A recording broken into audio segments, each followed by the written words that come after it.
So I think this was around about the time that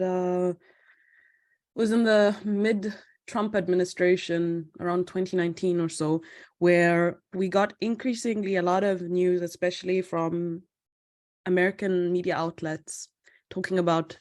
the Chinese debt trap. And basically the idea that China lures in low-income countries, particularly in Africa, into unfair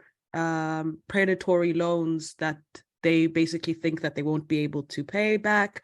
as well as sometimes they'll be circulating these stories that China was going to seize Entebbe Airport, which is the main airport, international airport in Uganda.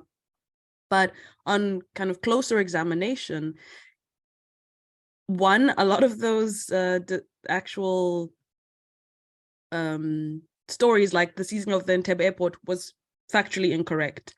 Ironically, that story was circulating just a month before the Forum on China-Africa met in November 2021, which I don't think is coincidental. I think it was trying to, create a certain type of perception. But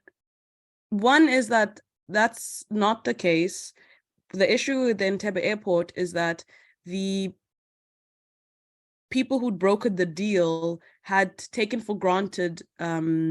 the certain clauses that they could have, in Uganda, basically made stronger restrictions or stronger demands in order to secure certain interests, which I think China would have gone along with, but they just hadn't really conceived of what the project would look like and the different working relationships. So there are constraints and limitations, but we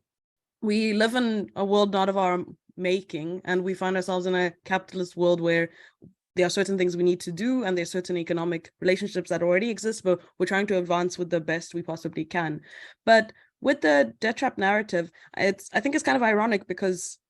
the real debt trap comes from the 1970s, 1980s, from the IMF structural adjustment programs, because it essentially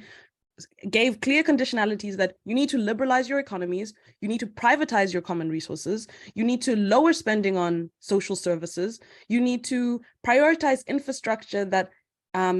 basically only serves capital and those investors. I mean, Walter Rodney wrote about this in, the underdevelopment of, or how Europe underdeveloped Africa, where he talks about, and there's a South African politician, sorry to pedal back, there's a South African politician a few years ago, a conservative, who said, no, we need to be grateful about the fact that colonialism brought us trains. But what she doesn't understand is that those trains don't serve the people's needs. Those are trains that are used to take the resources, and as Walter Rodney said, and leave holes in the ground where, the raw materials once sat. But it's none of the infrastructure, colonial infrastructure, served the people. It's either served a minority of the colonial elites, the settler colonizers, or it served to ensure more efficiency in terms of exploitation of raw materials, of agricultural materials, but it was never geared towards the people. And which is why, and people have criticized this mythologizing of the Tanzania-Zambia Freedom Railway that was built and funded by Chinese workers, at least 50,000 Chinese workers between 1968 and 75 worked on creating a railway line between Zambia and Tanzania, because they were trying to ensure that Zambia and Tanzania could be independent of the Rhodesia, which is Zimbabwe at the time, but the Rhodesian railway lines to go to the sea. So this was not only an economic thing of helping them trade better, but it was also a political intervention because they wanted the people of those countries to benefit. So A is that the real debt trap comes from historically the IMF, and we actually just released, I'm going to put a link in the group, we just released a study called Life or Debt, the stranglehold of neo-colonial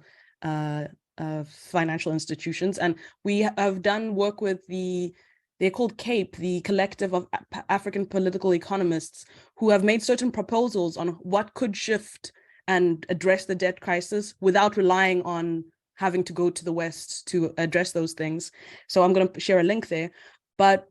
I know I'm talking about several different things because it's always such a complicated issue, but just to know that China holds a much smaller amount of debt than any of the Western bondholders. Those loans have much smaller and fewer smaller interest rates, lower interest rates. They don't come with conditionalities about how you need to, change your economic system. And they tend to be long-term, as I mentioned, this patient capital, where often you get to restructure, you get to change it, because China's thinking about this in the long term. You can't develop as a country if you don't have proper trains, proper roads, proper electrical systems, proper schooling infrastructure, etc. So it's showing material benefits that we don't see when it comes to loans from the IMF, because most of the time, as we're going to see in the case of Ghana, when we get a new loan or a restructuring, it's just so we can better service our existing loans.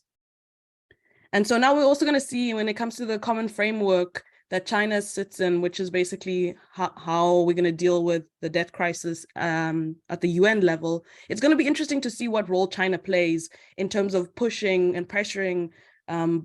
bondholders to basically cut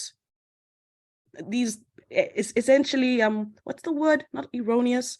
but there's a word for basically a debt that is historical, that actually is being an affront to the people because the country's not able to pay, and they are spending more money on servicing debts rather than servicing people's interests. So I will be interested to see the role that China can play in that, and how our countries can also build this united front against debt that Thomas Sankara was talking about in the 1970s.